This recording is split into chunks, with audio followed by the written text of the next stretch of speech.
Sore ibu-ibu sekalian. Selamat sore dok. Oke, terima kasih buat waktu dan kesempatannya ibu-ibu ya. Perkenalkan sebelumnya, nama saya Dr. Elvis dan di sini saya akan menjelaskan sedikit tentang materi bagaimana cara pengukuran berat badan, tinggi badan dan cara penghitungan IMT. Oke ibu-ibu sekalian, saya harap ibu-ibu sekalian bisa fokus supaya bisa lebih paham dan mengerti cara pengukuran dan penghitungannya ya. Nah, dimana di sini kita melakukan cara penghitungannya tujuannya supaya ibu-ibu sekalian bisa mengetahui bagaimana prosedur atau langkah untuk pengukuran tinggi badan, berat badan, baru cara penghitungan sesuai rumus dalam mengukur IMT-nya, indeks massa tubuhnya, ya. Kemudian di mana di sini ibu-ibu sekalian bisa ketahui, yaitu indeks massa tubuhnya ini digunakan untuk menentukan kategori berat badan dengan membandingkannya berat badan itu dengan tinggi badan. Oke. Nah, yang pertama saya akan menjelaskan bagaimana cara melakukan pengukuran tinggi badan dan berat badan, di mana ini dilakukan kegiatan ini pengukuran ini kepada pasien, yaitu pemeriksaannya itu dilakukan kepada pasien yang akan kita ukur. Namun di situ kita coba minta izin dulu kepada pasien apakah bersedia kita lakukan pemeriksaan berat badan dan tinggi badan. Oke.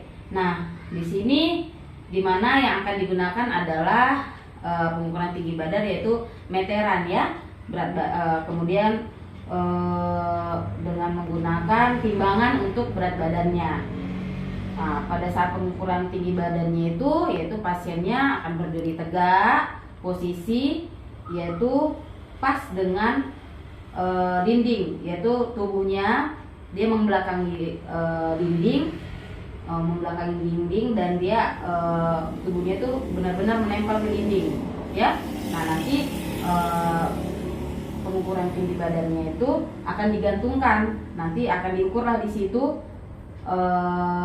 meterannya diukur sesuai di bagian pas di ujung kepala dan diukurlah di situ berapa tinggi badan si peserta atau pasien yang akan diukur, berapa sentimeter, itu kan dalam bentuk sentimeter.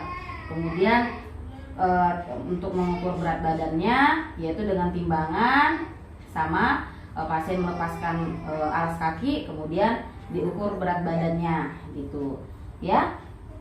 Kemudian untuk setelah kita mengetahui berat badan dan tinggi badannya, nah disitulah kita melakukan pemeriksaan indeks massa tubuh, yaitu dengan menggunakan rumus di mana IMT sama dengan berat badan dibagi tinggi badan dipangkat 2. Namun tinggi badannya ini yang tadinya sentimeter kita ganti menjadi meter dulu, baru kita lakukan penghitungan. Contohnya, kalau berat badannya 60 dibagi tinggi badannya 157 cm, sentimeternya diubah ke meter jadi 1,57. Nah, 1,57-nya dikali 1,57 karena di pangkat 2 kan.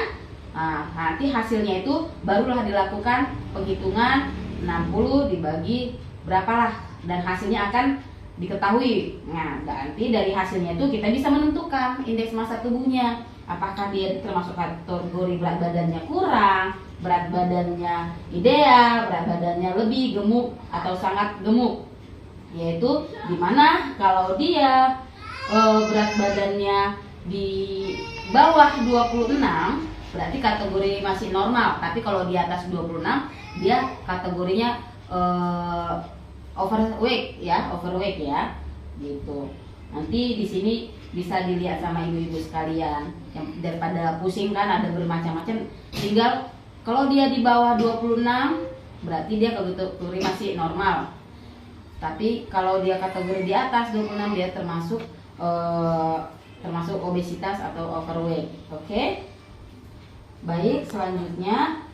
Nah, contoh kemarin kita lakukan pemeriksaan, yaitu contoh Ibu Renis ya, kemarin diukur berat badannya 68, kemudian tinggi badannya 157,5, dan pada saat dilakukan penghitungan IMT dia hasilnya adalah 27,8.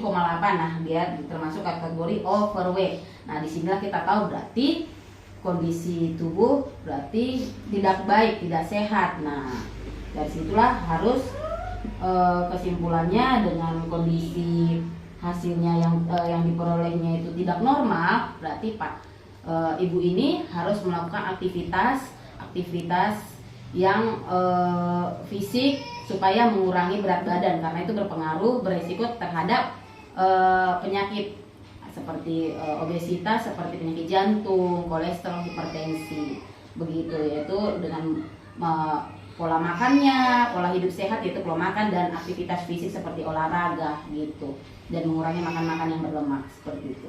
Sudah paham Bapak Ibu? Oke.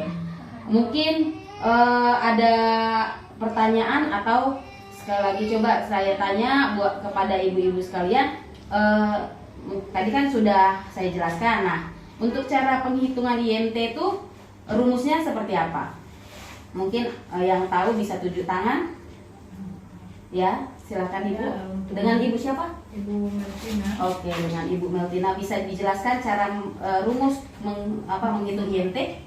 Baik dokter, saya jawab. Untuk menghitung indeks massa tubuhnya itu tadi dokter jelaskan berat badan dibagi dengan tinggi badan pangkat 2. Jadi di tinggi badannya itu dikali 2, baru berat badannya dibagi dengan hasil tinggi badan yang sudah dikali 2 tadi. Beda ya, tinggi badan dikali 2 sama tinggi badan pangkat 2.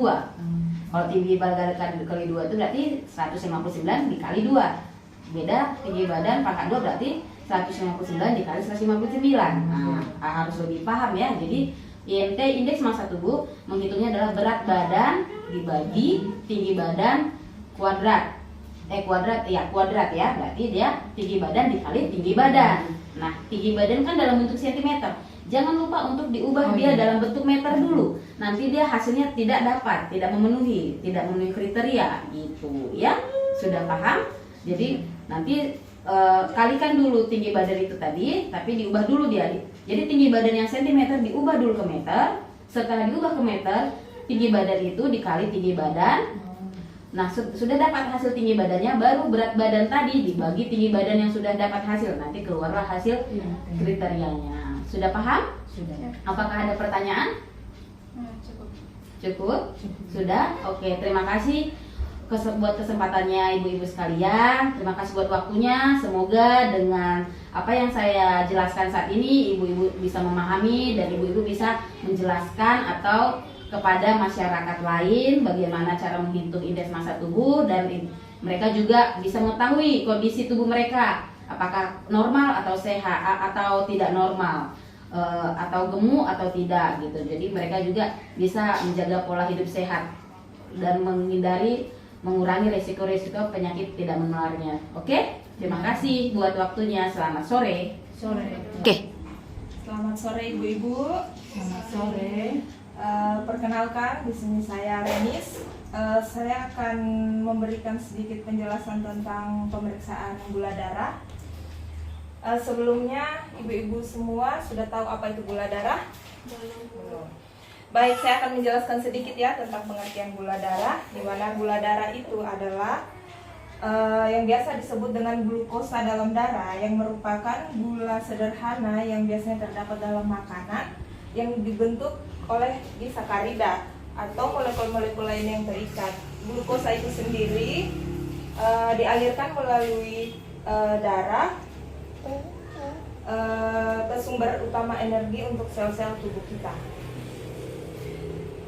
Kemudian perlu ibu-ibu ketahui juga nilai normal kadar gula dalam tubuh itu ada beberapa kategori pemeriksaan gula. Ada gula darah sewaktu, gula darah puasa, dan masih banyak lagi. Di sini saya akan menjelaskan untuk kadar nilai normal gula darah sewaktu dalam tubuh kita itu adalah kurang dari 200 mg per desiliter.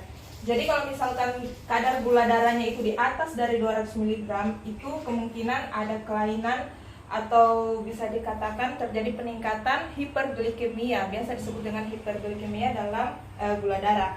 Kemudian di sini gula darah puasa itu adalah 70 sampai 99 mg per desiliter, atau dia kurang dari 100 mg setelah biasanya itu berpuasa setelah 8 jam. Kemudian di sini saya ambil contoh ini pemeriksaan pada pasien. Pasien yang akan dilakukan pemeriksaan gula darah sewaktu itu tujuannya adalah untuk mengetahui kadar gula pada pasien apakah termasuk kategori normal ataupun tidak. Biasanya dijelaskan terlebih dahulu kepada pasiennya. Biasanya dijelaskan terlebih dahulu caranya, misalnya ujung jarinya diambil sampel darahnya itu menggunakan darah kapiler. Kemudian dijelaskan tata caranya, tangannya diberi desinfektan dengan alkohol, kemudian tangannya ditusuk dengan menggunakan lensa steril. Kemudian alat yang biasa digunakan itu ada bermacam-macam. Salah satunya yang telah kita gunakan kemarin itu adalah alat stick easy touch. Nah, setelah tangannya itu ditusuk, kemudian diperiksa menggunakan alat dan ditunggu selama beberapa menit, setelah itu keluar hasilnya. Nah, untuk hasilnya itu setelah kemarin dilakukan pemeriksaannya, didapatkan hasil pada salah satu pasien itu adalah dengan kadar gulanya itu di atas 200, dia 210. Bisa dikatakan itu termasuk dalam kategori tinggi karena nilai normal seperti yang saya jelaskan tadi, dia adalah kurang dari 200, tidak melakukan gula darah puasa. Terus dijelaskan juga kepada pasiennya dampak-dampaknya gula darahnya tinggi itu apa saja dampak-dampaknya. Itu bisa saja menjadi salah satu kondisi yang menandakan kadar gula darahnya tidak lagi normal. Kadar gula darahnya itu bisa naik turun tergantung dengan pola makan, aktivitas sehari-hari, efek samping obat, ataupun faktor-faktor risiko lainnya. Kemudian ini pada umumnya perubahan kadar gula sewaktu-waktu dalam tubuh itu bisa saja berubah. Jika angkanya itu berubah-ubah, kadar gula darah itu angkanya bisa saja berubah-ubah secara drastis dalam tubuh. Apakah ibu-ibu sudah bisa memahami apa yang saya sampaikan? Atau ada yang mau ditanyakan? Saya persilahkan. Iya Bu, tadi kan yang diperiksa, yang dijelaskan itu tadi, yang diperiksa gula darahnya sewaktu-waktu ya? Iya, sewaktu gula darah sewaktu. Berarti itu menandakan bahwa dia bisa dikatakan gula. Itu bisa dikatakan gula darahnya memang tinggi, tapi kan kadar gula darah itu bisa berubah-ubah dalam darah. Jadi belum bisa dikatakan apakah dia misalkan mengarah ke diabetes, tapi sudah pasti itu ada mengarah ke sana. Cuma kan harus diperiksa lebih lanjut lagi.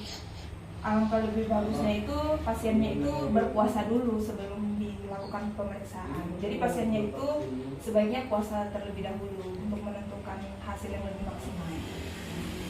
Apakah masih ada lagi? Sudah cukup. Terima kasih banyak atas kesempatannya hari ini. Selamat sore. Selamat sore Bu. Baik, selamat sore Bu-ibu. Selamat sore Bu. Saya dengan Bidan Martina. Pada sore hari ini saya akan menjelaskan bagaimana pemeriksaan faktor risiko penyakit tidak menular. Adapun tujuan pembelajaran kita pada hari ini yaitu diharapkan ibu-ibu sekalian setelah mengikuti mata pelatihan ini, peserta mampu melakukan praktek pemeriksaan faktor risiko penyakit tidak menular. Tujuan khususnya yaitu peserta dapat melakukan pengukuran tekanan darah dengan menggunakan tensimeter digital. Adapun prosedur pengukuran tekanan darah dengan tensimeter digital ini yaitu bisa menggunakan lengan kiri dan juga bisa menggunakan lengan kanan dengan meletakkan di atas permukaan yang datar. Setelah itu telapak tangannya itu menghadap ke atas, lalu kita masukkan mansetnya. Setelah itu kita tempatkan mansetnya sekitar 2 cm di atas lipatan siku, berarti kira-kira di sini Bu, 2 cm. Pastikan ujung selang mansetnya berada di bagian atas atau di bagian tengah. Jadi nanti selang mansetnya itu berada di bagian pertengahan lengan. Setelah itu mansetnya itu dikencangkan Bu, dikencangkan dengan hanya bisa menyelipkan 2 ujung jari saja. Baru setelah semuanya sudah terpasang, baru kita menekan tombol yang ada nanti di bagian tensinya, itu ada tombol startnya. Baru kita mulailah pengukuran. Baik, selama nanti proses pengukuran diharapkan untuk tetap rileks, biar mansetnya itu sampai mansetnya itu mulai mengembang dan menekan lengan. Dan terus diharapkan untuk ibu-ibu menghindari gerakan yang terlalu banyak, misalnya berbicara ataupun tertawa, karena keadaan tersebut bisa mempengaruhi hasil dari pengukuran tekanan darahnya. Dan setelah itu kita tunggu sampai mansetnya itu memberikan hasil pengukuran yang terlihat di monitor. Kita perhatikan angka yang keluar di monitor, kemudian kita harus membedakan mana yang nilai untuk tekanan darah dan mana yang nilai di denyut nadi. Nanti muncul di layar di tensimeter yang kita pakai itu, nanti di atas angka yang di atas itu merupakan angka nilai yang tekanan darah. Angka yang di bawah dia merupakan nilai yang dari denyut nadi. Jadi setelah sudah kita lihat terlihat hasil tekanan darahnya, baru kita jangan lupa untuk melakukan pencatatan pengukuran dari hasil tekanan darah tersebut. Baik, kalau kita sudah tahu apa hasilnya, misalnya hasil normal dari tekanan darah itu, misalnya tekanan darahnya itu di bawah 120, kita temukan nanti setelah kita periksa pasien kita itu tekanan darahnya 120/80, itu kita masih anggap itu normal. Tetapi nanti kalau kita temukan tensi yang kita periksa pasien itu sudah menunjukkan di atas 120/90, itu kita harus itu masih bisa kita lakukan tanpa harus memberikan obat.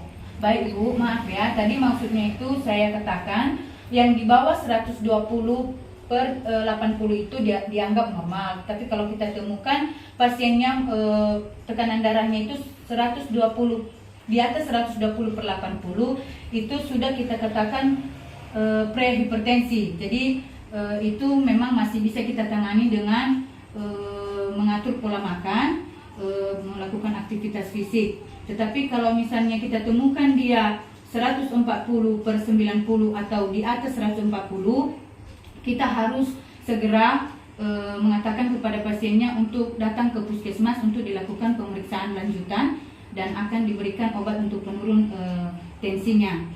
Dan untuk melakukan pengukuran tekanan darah ini, ibu-ibu juga harus perhatikan, jangan pas pasiennya datang langsung diukurkan, tetapi ditunggu untuk sebentar, kira-kira 3-5 menit, baru kita bisa lakukan pemeriksaan. Karena bisa saja ibunya dari panas ataupun mungkin ibunya dari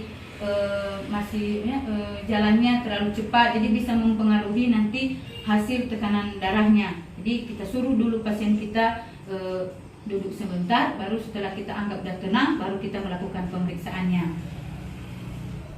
Baik, adapun kesimpulan dari pemeriksaan faktor risiko penyakit tidak menular ini, di mana salah satunya adalah dengan melakukan pengukuran tekanan darah diperlukan untuk deteksi dini dalam pencegahan dan pengendalian penyakit tidak menular. Jadi sekian aja yang bisa saya sampaikan. Apakah ibu-ibu semua sudah ada yang mengerti atau ada yang masih perlu dipertanyakan? Apakah ada perbedaan antara menggunakan tensi digital dengan tensi manual? Baik Ibu, terima kasih atas pertanyaannya. Di sini saya mau jawab bahwa pemeriksaan dengan menggunakan tensi manual itu dengan tensi digital memang ada sedikit perbedaannya, tapi tidak terlalu jauh. Kenapa ini kita menggunakan tensi digital? Karena untuk memudahkan para ibu-ibu kader untuk bisa melakukan pemeriksaan kepada pasiennya. Jadi ada perbedaannya, tapi tidak begitu jauh, paling hanya 10 atau ya kurang dari itu. Terima kasih Bu. Atau ada lagi yang mau perlu ditanyakan atau yang belum paham dengan cara pemeriksaan tekanan darah ini? Baik, karena ibu-ibu semua sudah pada mengerti, sudah paham apa yang saya sampaikan. Baik, demikian saja saya tutup. Terima kasih.